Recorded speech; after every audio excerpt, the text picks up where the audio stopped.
மல்லி நேயர்களுக்கு வணக்கம். நம்ம மல்லி சீரியல்ல இன்னைக்கு என்ன சுவாரஸ்யமா பார்க்க போறோம்னா, நம்ம ரேணுகா மனநிலை பாதிக்கப்படலையா? அப்படின்ற உண்மை இப்பதாங்க நம்ம விஜய்க்கே தெரிய வருது.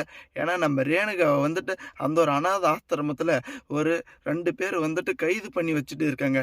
ஏன்னா பணத்துக்காக இப்படி ஒரு வீட்ட விட்டு வெளிய வந்தவங்களும், யாரும் இல்லாதவங்கள புடிச்சு கைய கால உடைச்சு, அவங்கள இப்படி ஒரு நிலைமைக்கு ஆளாக்கியிருக்கிறாங்க. நம்ம ரேணுகா இப்ப மனநிலை பாதிக்கப்பட்ட மாரி, நம்மள தேடி எப்பயாச்சும் யாராச்சும் வருவாங்களா?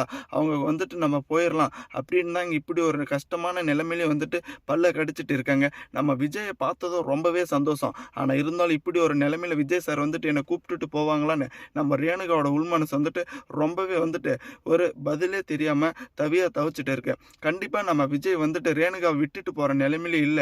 அப்படின்றவங்க இந்த ஒரு வீடியோக்கு லைக் பண்ணுங்க. ஏன்னா வரப்போற எபிசோட்ல நம்ம ரேணுகாவ முதல்ல பார்த்தோம், நம்ம தவற விட்டுட்டோம். ஆனா இப்ப எங்க இருந்தாலும் கண்டிப்பா கூப்பிட்டுட்டு போணும்னு ஒரு பக்கம் நம்ம மல்லி கிட்ட எல்லா உண்மையும் சொல்லிட்டாங்க.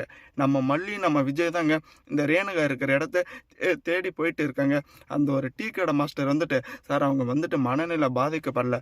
இப்படிதான் யாரும் இல்லாதவங்கள, குழந்தைங்களா இருக்கட்டும், இல்ல பெரிய ஆளுங்களா இருக்கட்டும், இப்படி ஒரு இடம் இருக்க ஆத்திரம் இல்லாத மாரி, அதில வச்சு கொடுமை பண்ணிட்டு இருக்காங்க. அதில வர 5, 10 வச்சு தான் இவங்க பொழப்ப ஓட்டிட்டு இருக்காங்க. உங்களுக்கு வேண்டப்பட்டவங்களா, அவங்க ரொம்ப நல்லவங்க, ரொம்ப ஹெல்ப் மைண்ட் உள்ளவங்க, எப்படியாச்சும் நீங்க கூட்டிட்டு போயிருங்கன்னு அந்த டீ கடை மாஸ்டரும் சொல்றாங்க. நம்ம விஜய்க்கு இப்பதாங்க மனசே கொஞ்சம் நிம்மதியா இருக்கு. ஏன்னா, இப்படி ஒரு நிலைமையில நம்ம ரேணுகாவ பார்க்கவே முடியலன்னு ரொம்பவே பரிதவி போயிட்டாங்க.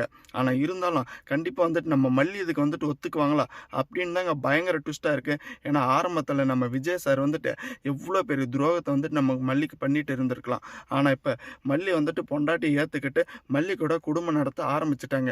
இப்போ முன்னாள் மனைவி ரேணுகாவ வச்சுட்டு எப்படி தான் வாழப் போறாங்கன்னு ஒண்ணுமே புரியலைங்க. ஆனா கரெக்ட்டா பார்த்தீங்களான்னு இந்த ரேணுகா உயிரோட தான் இருக்காங்க. அது இப்படி ஒரு நிலைமையில இருக்காங்கன்னு இந்த நிஷாக்கும், இந்த கதிரேசனுக்கும் தெரியாது. தெரிய வந்துச்சுன்னா ஏன்னா இந்த வெண்பா அவங்க பக்கம் இழுத்துக்கணுன்னு இப்படி ஒரு கேஸ குடுத்துட்டு இருக்காங்க. இப்ப இவங்க உயிரோட இருந்துட்டு இன்னொரு மனைவி கேக்குதா? அப்படின்னு நம்ம விஜய் கண்டிப்பா வாழ விட மாட்டாங்க.